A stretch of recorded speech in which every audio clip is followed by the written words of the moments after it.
मुख्य चिकित्सालय घटी बलात्कार मामलें जड़े अभियुक्त गिरफ।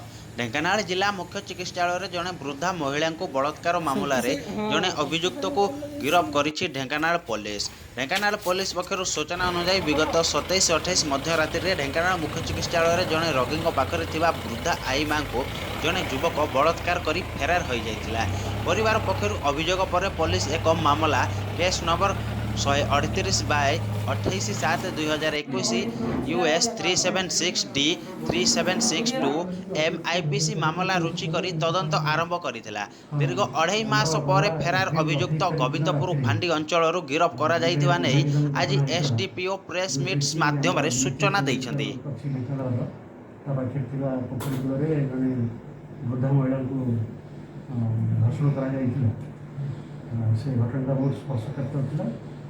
से महिला जनक वृद्ध महिला जनक आसते मेडिकल को अटेंडेंट हिसाब से नातुण देह खराब था 7-8 दिन मेडिकल जाते से समय जड़े युवक डाकी राति 11टार पाख पोखरी पाख पड़िया नहीं धर्षण करते। ये केस को आम टाउन थाना police case number 183/21 under section 376+2M registry कर तदंत करूँ।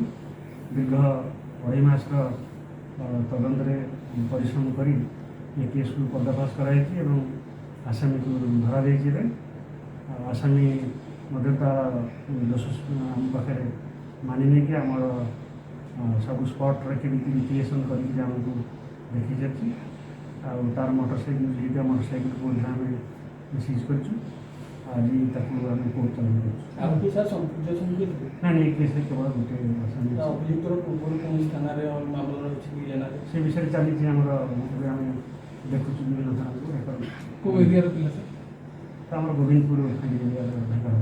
अच्छा सर से जो संपर्क वृद्धा महिला जी जो घटना होती सहमत नहीं से भूल डाक आईटा बहुत खराब जे गोटे 65 वर्ष बयस्क महिला को रात डाकी सी जेहेतु आगु किसी जानी परिचय कथा भूलिक पड़े कौन लोभ देखी से विषय चली तदंत चलती महिला को हाँ चिन्ह।